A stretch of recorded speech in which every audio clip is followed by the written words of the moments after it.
ब्रह्माचलोकाधिपति सहंपति कतंजलि अंदिवरम आयाचता संदिट्ट संत परजक्क जातिका देशेतु धम्मं अनुकंपि मम पजं සහම්පති බ්‍රහ්මරාජා ඇතුළු සියලු දිව්‍ය බ්‍රහ්ම පිරිසට සද්ධර්ම ශ්‍රවණය සඳහා ආරාධනා කරන අතරම අප සියලු දෙනා කෙරෙහි මහත් වූ අනුකම්පාවෙන් මේ ශ්‍රී සද්ධර්මයේ දේශනා කරන මෙන් ගෞරවනීය ස්වාමීන් වහන්සේගේ දෙපා නමද ආරාධනා කර සිටිමු. සාදු සාදු සාදු. අවසරයි ස්වාමීන් වහන්ස. නමෝ තස්ස භගවතු වරහතෝ සම්මා සම්බුද්දස්ස. නමෝ තස්ස භගවතු වරහතෝ සම්මා සම්බුද්දස්ස. නමෝ තස්ස භගවතු වරහතෝ සම්මා සම්බුද්දස්ස. බුද්ධං ධම්මං සංඝං සාමි. ධාය බික්ඛු මාච පමාදෝ මාතේ පාම ගුණේසු භමස්සු චිත්තං මාලෝහ ගුලින් ගිලී පමත්තෝ මාකන්දි දුක්ඛ මිදන්ති දෛහමානෝ නති ඥානං අපඤ්ඤස්ස නති පඤ්ඤා අජ්ජායතෝ යම් හි ඥානංච පඤ්ඤාච සචේ නිබ්බාන සම්තිකේති. භාවනාවේ ගැඹුරට යන්න, හිතේ ගැඹුරට යන්න ප්‍රමාද නොවි හිතේ ගැඹුරට යන කෙනාට ප්‍රඥාව ළඟා කර ගැනීමට ඊටම ලේසි. ප්‍රඥාව නැති කෙනාට හිතේ ගැඹුරට යන්නත් අමාරුයි. හැබැයි ওই දේවල් කරන්නේ නැතුව කාමයන්හි ඇරිලා අන්නාවට යට වෙලා හිටියොත් කවදා හරි දවසක කියන්න වේවි රත්ත්‍ච්ච යකඩ ගුලි කිල්ලා ඊට පස්සේ මට ගොඩක් අමාරුයි කියලා. එහෙම කියන්න එපා කියලා බුදුහාමුදුර අපිට ආරාධනා කරනවා. මේක තියෙන ධම්මපදයේ සදාවන්ත කෙනෙකුනේ. අදත් අපේ අර සතිපට්ඨාන සූත්‍රය කේන්ද්‍රගත කරගත්ත ධර්ම සාකච්ඡාව කරගෙන යන වෙලාවයි මේ. සති ජීවිතයකට පැමිණෙන්න බැරි වුණා අසනීපටත් හින්දා. මේ වෙනකොට ඒක ගොඩක් දුරට අඩු වෙලා තියෙන හින්දා මම හිතනවා ජීවිතේ රැකෙන හැටියට ඉදිරියට මේක කරගෙන යන්න පුළුවන්කමක් හම්බ වේවි කියලා. ඉතින් පහුගිය වාරවල් ගැන පොඩ්ඩක් ආය මතක් කළොත් එහෙම අපි මහා සතිපට්ඨාන සූත්‍ර දේශනාව සාකච්ඡාවට ගත්තේ මීට ටික කාලයකට කලින්. ඒ සතිපට්ඨාන සූත්‍ර දේශනාවේ තියෙන කායානුපස්සනාව, වේදනානුපස්සනාව, චිත්තානුපස්සනාව සහ ධම්මානුපස්සනාව කියන කොටස් හතරම අකුලවලා කියලා දෙන ආනාපාන සති සූත්‍රයයි අපි සාකච්ඡාවට භාජනය කරමින් සිටියේ.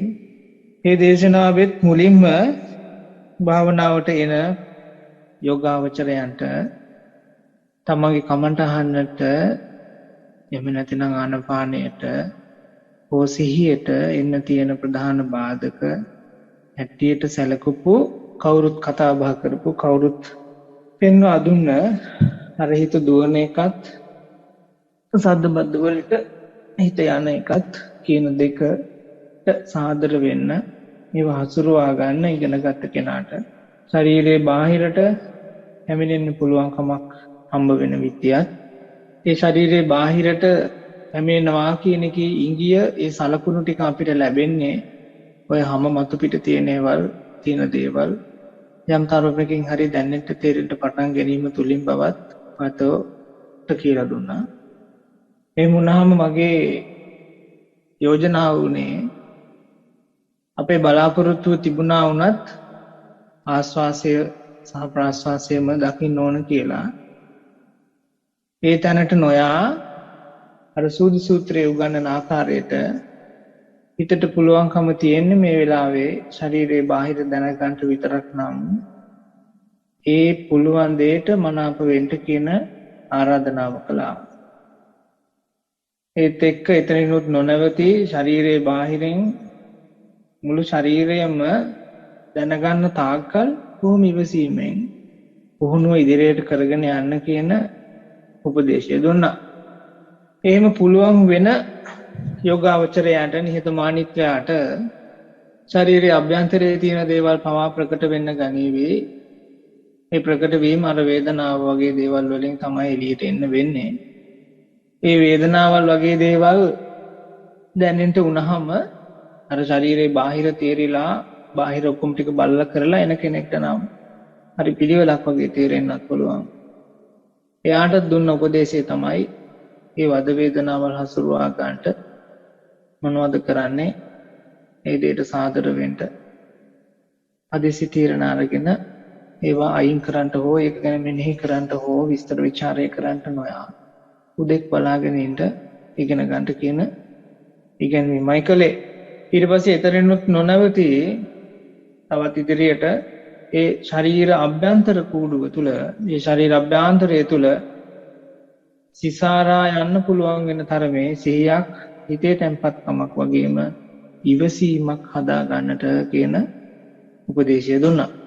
ඒත් එක්ක ඒ කරදර බාහිර කරදර වලින් කරදර බාධක වලින් නිදහස් වෙච්ච කෙනාට පුළුවන් කමක් හම්බ වේවි හුස්මක් තියෙන බවක් තේරුම් ගන්න. ඒ හුස්ම දිහා බලාගෙන ඉන්න පුළුවන් තරමට ඉවසීමක් හදා ගන්න පුළුවන් නම් ඒ කෙනාට තේරෙවි හුස්මක මුලක් මැදක් අගක් කියලා කියන මේක මේ එක තැනක දෙයකට වඩා මේක ක්‍රියාදාමයක් විදියක්. මේ ක්‍රියාදාමයට වෙලා හිත හදාගෙන සංවර වෙලා ඉවසලා කරලා ඉන්න පුළුවන් වෙන කෙනාට තේරෙවි අසවල් වෙලාවල් වලදී හුස්මෙහි මේ කොටස් හම්බ වුණා මේ කොටස් නම් දකින්න පුළුවන් වුණා. තවත් සමහර දේවල් නම් බැරි වුණා ප්‍රහාණය කර ගන්නට නොහැකි වුණා ආදී වශයෙන්. වගේම ඒ සුසුම්පද දකින්නකොට ඒ සුසුම්පදට බාධා ඇති කරපු තව තවත් ලක්ෂණයන් පවා දකින්න තේරෙන්න පේන්න දැනගන්න පටන් ගනීවි. ඔය හුස්මත් එක්කම වෙලා ඉන්න ඉගෙන ගන්න භවනා යෝගාවචරයට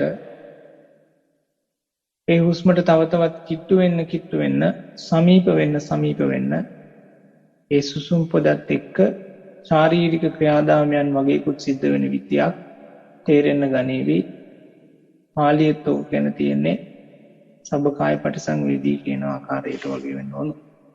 ඒ දේවල් යා තේරුම් අරගෙන ඒ කායිකව තියෙන සකස් කිරීම වල කයේ තියෙන දරත නැත්තම් රළු ස්වභාවයන් ටික හඳුනාගෙන ඒවා තේරුම් අරගෙන තවදුරටත් ඒ දේවල් වලටත් යට නොවේ මධ්‍යස්ථ මතධාරී විදිහට Tamanගේ මමත්වයට මම ආයනයට ඌමනා ඵලියට නැත්තම් Tamanට ඌමනා ආකාරයට කරුණු කාරණා කරන්ට යන්නේ නැතුව හිත ගලාගෙන යන විදිහට ගලාගෙන යන්න දීලා ඒ දේ දිහා බොහොම සංවරකමින් සහ විමර්ශනාත්මකව බලාගෙන ඉන්නකොට Tamanටම තේරෙයි අර ශරීරය තුල තිබිච්ච දරත නැත්තම් රළු ස්වභාවයන් ටික දකින්නකොට නැති වෙලා යනවා. දකින්න ඒවා අතුරුදහන් වෙන්න පටන් ගන්නවා. නොදකින්න අපිට කරදර කරනවා. ධාමේවන් නිතර භාවිතා කරපු වචනයක් තමයි නචේතනාය කරණීයං ඒසෝ. ඒක චේතනාත්මකව කරන්න ඕන එකක් නෙවෙයි. ඒක ධර්මතාවයක්. ඒ ධර්මතාවයට අනුව බලනකොට අර ශරීරයේ තියෙන දරත ස්වභාවයන් ටික හුස්මට කිට්ටු වෙන්න හුස්මට ආසන්න වෙන්න ලං වෙන්න ඒ හුස්මත් එක්ක ශාරීරිකව තියෙන සකස් කිරීම ටිකත් ශාරීරිකවත් ඒ දෙයට සිද්ධ වෙන ප්‍රතික්‍රියාවන් හෝ ක්‍රියාකාරීත්වයන් ටික හඳුනා ගන්න කෙනා ඒ ක්‍රියාකාරීත්වයන් අස්සේ බලනකොට ඒවට පටහැනි වෙලා යන ඒවට එරෙහි වෙන මොනවා හරි ශාරීරික කාරණා කීපයක් සමුදායක් තියෙන විත්‍යයක් දකින්න පටන් ගනීවි. ඒ දේවල් දකින්න ඒ ශාරීරිකව සකස් කරගෙන තියෙන දේවල් ටික බැහැර වෙන්න ගනීවි. ඒක ගැන හෝ ඒවා ගැන අපි කතා කරා මීට කලින් දේශනාවල. ඒ දේවල් වලින් නිදහස් වෙන්න අර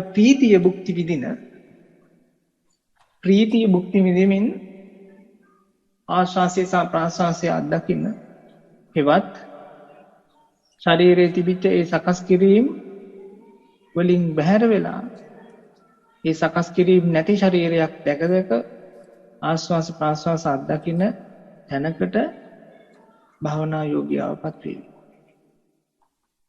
කාලයක් තිස්සේ ඔය කියන වටපිටාව තුලත් ඉන්නකොට එයාට තේරෙවි එයාගේ මේ සම්පූර්ණ සීමාවක් දාගෙනයි කරන්නේ. යාගේ සම්පූර්ණ මේ වැඩපිළිවෙල යන්නේ සීමාවක් සහිතවයි. මොකක්ද සීමාව? මේ ශරීරය කියලා කියන සීමාව තුළ මේ ටික සම්පූර්ණ කරනවා. එතන එක්තරා විදියක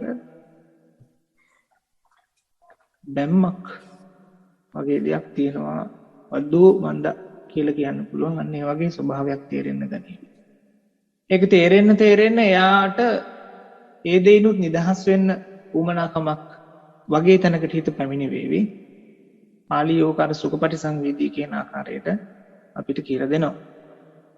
එතනින් නිදහස් වුණාම ඔය කියන ස්තරයට ආවම මුළු ශරීරයම නිෂ්ප්‍රභා කරගෙන එහෙම නැත්නම් අතුරුදහන් වෙන විදිහට ආස්වාසිය සහ ප්‍රාස්වාසිය දකින්න ඒක නැතිනම් මේ නැතිභාවය දකින්න ඒ මොකක්වත් නැති ස්වභාවයට වෙලා ඉන්න ඉගෙන ගන්න කෙනාට ඔන්න අවස්ථාවක් ඒවි.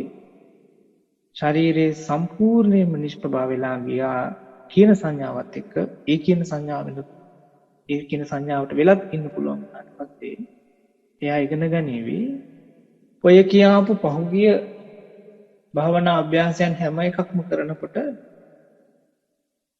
එයා ගාව තිබිච්ච මානසික අවශ්‍යතාවයක් මේ හැම එකකම පිටිපස්සෙන් ආපු විදිය තේරෙන්න ගනීවි. සද්දයක් අහනකොට ඒ සද්දය අහන්න හෝ ඒ සද්ද ප්‍රතික්ෂේප කරන්න, ඒ ශබ්දය වැළඳ ගන්න හෝ ඒ ශබ්දය අයින් කරලා දාන්න හිතේ තිබ්බ වමනාව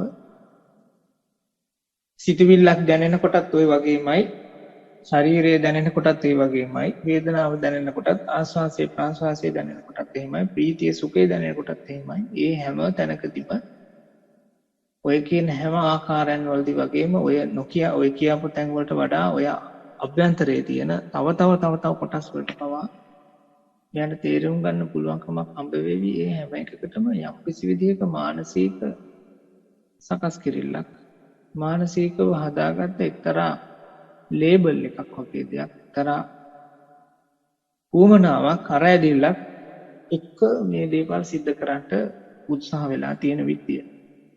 ඊට පස්සේ මගේ උපදේශය වුණේ ඔය කියන දේ ඇත්තටම භාවනාව තුළදී කෙරෙන්න වෙන්නේ මෙනෙහි කිරීම තුලිනුයි. ඒ කියන්නේ කල්පනා කරන එක නෙවෙයි, සිහිපත් කිරීම තුලිනුයි. ඒ සිහිපත් කිරීම කියන්නේ කොතනටම ඇවිල්ලා හෝ ඔය කියන තැනට ඇවිල්ලා විතරක් කරන්න පටන් ගත්තොත් අපි ආපස්සට යන්නේ කල්පනා කරන එකටයි. ඒක හිඳයි යෝජනා කළේ මුල ඉඳලම භාවනාව අවසානයේදී එදා ඒ කරපු භාවනාව ගැන මතක් කරන්න කියලා, මෙනෙහි කරන්න කියලා, සිහිපත් කරන්න කියලා, ඒක සටහන් කරගන්න කියලා. ඒ කියන මානසික කුසලතාවය එකපාරක් නෙවෙයි, 10 පාරක් නෙවෙයි, 100 පාරක් නෙවෙයි, 10 පාරක් නෙවෙයි, දසදහස් ලක්ෂ පාර වාර ගණනක් කරලා පුරුදු වුණාට පස්සේ ඔබේ කුසලතාවයක් බවට පරිවර්තනය වෙවි. මානසිකව අපිට සිද්ධ කරන්න පුළුවන් වෙන තරමට. අනේ එහෙම වුණාම ඔය චිත්ත සංකාර පටිසංවේදී කියන කොටසත් එක්ක බලනකොට අපි ඊළඟට ඒ කියන ආශ්වාසය සහ ප්‍රාශ්වාසය කියන ඒ ආනාපාන සති භාවනාව මුල ඉඳලම ආපහු සිදු කරන්න ගනීවි. ප්‍රශ්නයක් නැහැ යෝගාවචරයට මුලකින් ඉඳලා පටන් ගන්නවා කියන එක. මොකද වැරද්දයි හදාගන්න යන්නේ දැන්. ඒ හැම අවස්ථාවකදීම තිබ්බ මානසිකව ඒ දේවල් වලට තිබිච්ච බලපෑම දැක භාවනාව ඉදිරියට කරගෙන යන්න පටන් ගන්නවා. මම දන්නවා මේක කරගෙන ආව විත්‍ය ඕ ඒ කරගෙන ආපු විදිහ මොකක්ද කියලා. ඒ මානසිකව ඒකට තිබිච්ච ඉස්සෙල්ලා කායික ස්වභාවය විතරයි අපි හඳුනාගත්තේ, වේදනාත්මක ස්වභාවය විතරයි. නමුත් ඊළඟට භාවනාවේ ප්‍රවීණත්වයටපත් වුණාම බොහොම කාලයක් මේක කරන්න වෙයි මම හිතන්නේ. එහෙම වුණාම එයාට පුළුවන්කමක් හම්බ වේවි ඒ හැම එකක් තුළින්ම, ඒ හැම එකකම පිටිපස්සේ ඉඳලා අපිට කතා කරලා කියපු, අපිව අන්දවන්න හදපු, අපිව පාලනය කරපු යම් කිසි ධර්මතාවයක්, යම් කිසි ක්‍රමයක්, යම් කිසි පිළිවෙලක් තිබිලා තියෙන බුදුහාමුදුරුවෝට තණ්හාව කියලා කියනවා. ඒක දැක මෙහෙම එකක් එක්ක තමයි මම මේ ගමන මෙච්චර දුරට ඇවිල්ලා තියෙන්නේ කියලා භාවනාවේදී බලා ගන්න කොටසට තමයි චිත්ත සංකාර පටිසංවේදී අසසි සාමිති සපත්සාමිති කියන එක හැටියට මම විස්තර කළේ. ඕක දැනගන්න කෙනාට අර චේතනාය කරණීයන් ඒසෝ ධම්මාති කියන නැහැ. ඒකෙන් නිදහස් වෙන්න විනිර්මුක්ත වෙන්න අයින් වෙන්න බැහැර වෙන්න. ආයි චේතනාත්මකව කරන්න ඕන දෙයක් නැහැ. එයාට ඉගෙන ගන්න පුළුවන්කම තියෙනවා මේකේ මම මේ වැඩේට මේ දෙයට මේ ප්‍රශ්නයට හේතුව හැටියට දාලා තියෙන්නේ මේ විදිහට උමනාවක් තිබ්බ එක නේද කියලා ඒක තේරුම් ගත්තාම පස්සම්බය චිත්ත සංකාර කියන තැනට අපේ හිතපත් වේවි ස්වාභාවික විදිහට. ඒක ස්වභාවිකයි. ආයේ චේතනාත්මකව කරන්න දෙයක් නැහැ මේකට. ඊළඟට අපි හිත හදාගනීවි ඒ දේවල් වලට භාවනාවේ මුල ඉඳලම ඒ දේවල් නැවත නැවත දකින්න ඊට කලින් නම් හිතේ මෙහෙම එකක් තිබුණා. දැන් එහෙම එකක් නැහැ කියලා. ඊට කලින් මේ දේවල් දකිනකොට සද්ද අහනකොට මේවට රුචියක් තිබ්බා හෝ අරුචියක් තිබ්බා. දැන් සද්ද ඇහෙනවා රුචියක් නැහැ අරුචියකුත් නැහැ. හෝ ඊට කලින් තිබ්බ රුචිය තිබ්බා වුණාට ඒකට රුචි නොවි ඉන්න ඕන කියන ලක්ෂණයක් මං ගාව තියෙනවා. මොකද පස්සම් බය කරගන්න නැත්නම් මෘදු සැහැල්ලු කරගන්න ගුණයකුත් මේකේ ඇස්සේ තියෙනවා කියන එක ඉගෙන ගන්න පටන් ගන්නවා. එතකොට මේකට බොහොම කාලයක් හෝ භාවනා වාර බොහෝ ප්‍රමාණයක් වැය කරන්න සිද්ධ වෙන දෙයක්. එහෙම කළාට පස්සේ අපි ඊළඟට පාතබන තැන තමයි චිත්ත පටිසංවේදී අසසි සාමීති සික්ඛති චිත්ත පටිසංවේදී පසස සාමීති සික්ඛති. එළ දහම ඔයත් හොඳට දන්නවා ඇති. සමහර විට මටත් වඩා හොඳට සූත්‍ර කියවලා තියෙන්න පුළුවන්. ආනාපාන සති සූත්‍රයේ ඊළඟට තියෙන කොටස ඔක තමයි. ඒ මුණාම බලන්න බුදුරජාණන් වහන්සේගේ අර මහා පිළිවෙලක් තියෙන දාර්ශනිකයාගේ ඒ ඉගෙනීමේ ඊළඟට තියෙන ලස්සනම තැනකට අපි අරගෙන යනවා මොකක්ද මේ හිතේ තියෙන තණ්හාවේ ස්වභාවය වගේම ඒ තණ්හාවෙන් නිදහස් වෙන්න පුළුවන් ස්වභාවයන් දැක දැක නමුත් ප්‍රතික්‍රියාවක් නැතුව ඒ හැම එකක්ම දිහා බලාගෙන ඉන්න පුළුවන් වෙන තරමේ හිතක් අපි හදා. ඔන්න ඔතනට එනකම් තමා අපි පෞගී ටිකේ කතා කළේ. ඕ හැරියට මම කිව්වා ඒ කියපු අවස්ථාවට මම කිව්වා අපක්ෂපාතී නිරීක්ෂණය හරියටම කරනවා කියලා. ඉතින් අද එතනින් එහාට තමයි දේශනාව ඉස්සරහට කරගෙන යන්න හිත තියෙන්නේ. මේ වෙනතුනේ අපිට හැමදාම ප්‍රශ්නයක් වුණාම විසඳුමක් තියෙන්න ඕන. අපි හැමදාම විසඳුමක් හොයන කට්ටිය විසඳුමක් බලාපොරොත්තු වෙන කට්ටිය ඒ විසඳුම හොයන්න කරන දේ ගොඩක් වෙලාට අපි කරන්නේ අපි ඉගෙනගත්ත දේවල් වලින් දැනුමෙන් පළපුරුද්දෙන් මොනවාරි වලින් කමක් නැහැ. හැබැයි මේ විසඳුම ඇත්තටම කියනවා නම් තවත් ප්‍රශ්නයකට අතපොන දෙයක් වෙන්න පුළුවන්. බගදා එක ප්‍රශ්නයකටත් නෙවෙයි ප්‍රශ්න කීපයකට වෙන්නත් පුළුවන්. ඒකට බුදුරජාණන් වහන්සේ හේතුව හැටියට කියන්නේ අපි මේ ප්‍රශ්නයට විසඳුම හොයන්න භාවිතා කරන මෙවලම සිහිය නෙවෙයි නම් සිහිනුවන නෙවෙයි නම් එහෙමනම් අපිව සිතීවිල්ලක පටලවලා අපේ තියෙන උවමනා එපාකමක පටලවලා ඔක ධර්මයේ සඳහන් කරනවා සතර අගතිය කියලා. සතර අගතියක පටලවලා චන්දා දෝසා බය මෝහ කියලා කියන්නේ ඡන්දය කියලා කියන්නේ කැමැත්ත දැඩි ආශාව, දෝසා කියලා කියන්නේ දෝෂය, ප්‍රතික්ෂේපේ වගේ. භය කියලා කියන එක දන්නව කවුරුද? බය, ත්‍රාසය, බිය, මෝහ. මෝහය කියලා කියන මෝඩකම. ඔය කියන කාරණා හතරෙන් එකක හෝ කීපයක පටලවලා සමහරකට හතරෙන් වෙන්නත් පුළුවන්. තමයි මේ විසඳුම අපි හොයන්න උත්සාහ කරන්නේ. එහෙම වුණාම ඇත්තටම විසඳුමයක් වෙලා තියෙන්න පුළුවන් පස්සේ කාලෙකදී. ඒකට හේතුව තමයි අපි සිහියෙන් නොසිටින තාකල් සිතවිල්ල අපිව යට කරන්නේ. නමුත් තථාගතයන් වහන්සේට පින් සිද්ධ වෙන්න. උන්වහන්සේට පින් ඕනේ නැති වුණාට අපිට ඉගන්නලා තියනවා කියලා දීලා තියනවා සිහියෙන් ඉන්න තාකල් අපි අපේ හැඟීමට යට වෙන්නේ නැහැ කියලා. අන්න අපේ පැටලුවට නිදහසක් වෙනවා යම් තාක් දුරට හරි අස්වැසිල්ලක් වෙනවා. සිහියෙන් ඉන්න තාක්කල් සිතවිල්ලට යන්නේක සිදු නොවි ඒ ගැටලුව දිහා බලන්න, ඒ ගැටලුව හරියාකාරව අධ්‍යයනය කරන්න අපි ඉගෙන ගන්න පටන්. ඔය කියන අවස්ථාවකට අපේ හිතපත් වුණා නම් භාවනාව තුළදී පින්නතුනේ අර සාමාන්‍ය ජීවිතයේදී අපිට අර ප්‍රශ්න වලට උත්තර හොයන ඒ මනස වෙනුවට අපි හරියට ගැටලුව අධ්‍යයනය කරන මනසකටපත් වෙනවා. ගොඩක් වෙලාවට අපේ ගැටලුව වලට හේතුව තමයි අපි ප්‍රශ්නේ හරියට දකින්නේ නැති ඉන්නේ. උදාහරණයක් හැටියට බලන්න, අපි ගාවට කවුරු හරි කෙනෙක් ප්‍රශ්නයක් කියන්න ආවොත් අපි කාර්යබහුල වෙන්න පුළුවන්. හැබැයි එයා ඒ කාරණේ කියාගෙන යනකොට භාගයක් කියනකොට අපි උත්තර කියන්න පටන් ගන්නවා. ඔක මම ගොඩාක් දකිනවා. පුද්ගලිකව මටත් වෙලා. එතකොට එයා කියාගෙන යන කාරණේ වෙනම එකක් වෙන්න පුළුවන්. හැබැයි අර කෙනා හංගිනවා, හිතා ගන්නවා මෙයා මේ කියන්න යන කාරණේ මේකයි කියලා. ඒකට එයා දෙන උත්තරේ මෙයාගේ ප්‍රශ්නෙට දෙන උත්තරයක් නෙවෙයි. බුදුරජාණන් වහන්සේගේ උපදේශය තමයි හරියට ප්‍රශ්නේ දකින්න.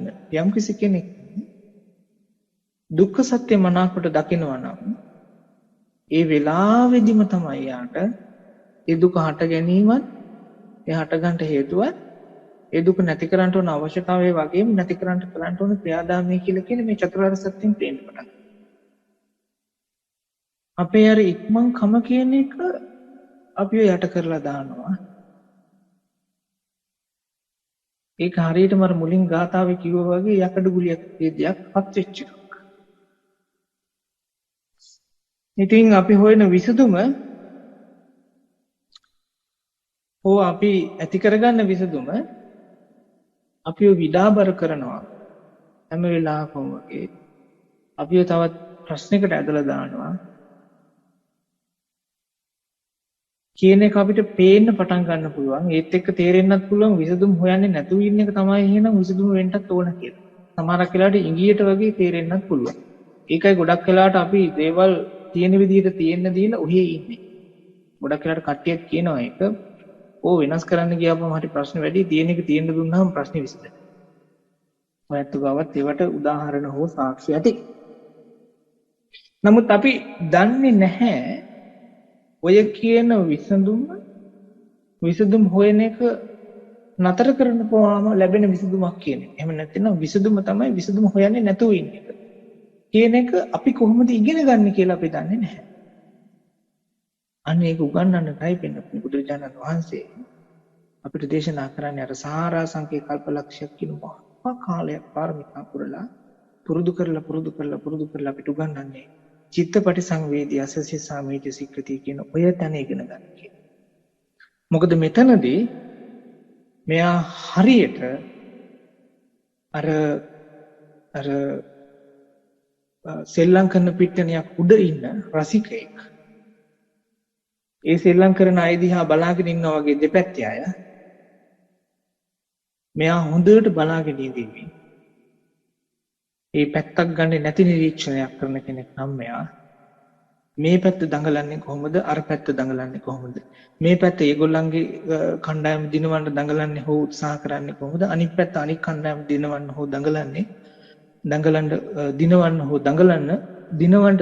කොහොමද කියන එක අර අපක්ෂපාතීව නිරීක්ෂණය කරන කෙනාට විතරක් පේන්න පටන් ගන්නවා.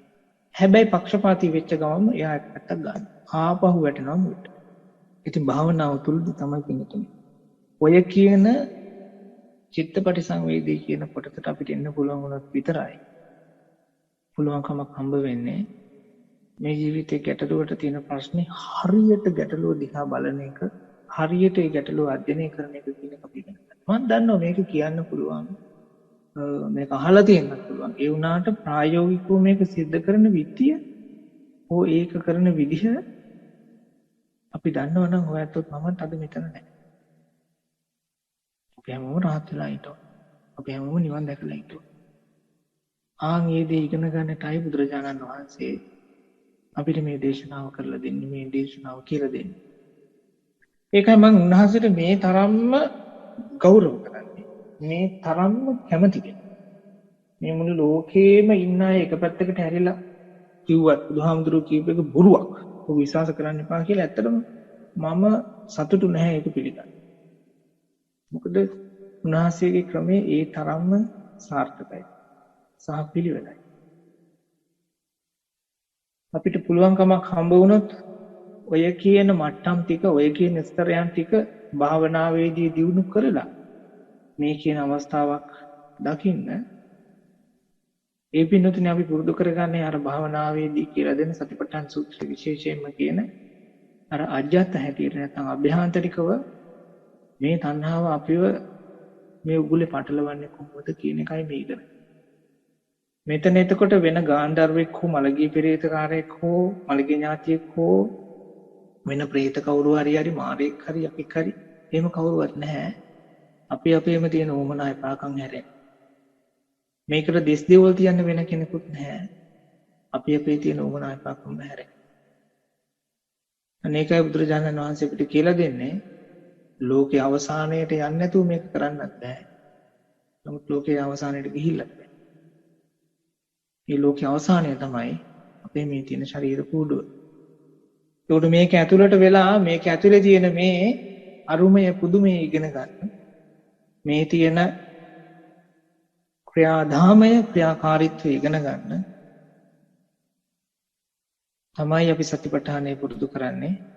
එහෙම පුරුදු කරලා ඒ අභ්‍යන්තරිකව පුරුදු කරපු සතිපට්ඨානය තුළ තියෙන ඒ කාරණා ටික බාහිරට පුරුදු කරගන්නත් උත්සාහ කරන්න පටන් ගන්න ඕන. එහෙම වුණාම අපි හැම වෙලාවකම දුකින් නිදහස් වෙලා ඉන්න අය බවට පරිවර්තනය වේවි. හැම වෙලාවකම සීයෙන් සම්පජඤ්ඤයෙන් සතියෙන් සිහිනුවණින් ඉන්න අය බවට පරිවර්තනය වේවි. ඉවන් වූ හිතක් හදාගන්න අද දවසේදීත් මේ කරපු අවවාදය ඔයයන්ට උපකාරයක්ම වේවා කියලා මම බලාපොරොත්තු වෙනවා. සියලු දෙනාටම තෙරුවන් අන්දමයන් ධම්ම කථාය සාදුකං දදාමසේ සාදු සාදු සාදු අනුමෝදාමි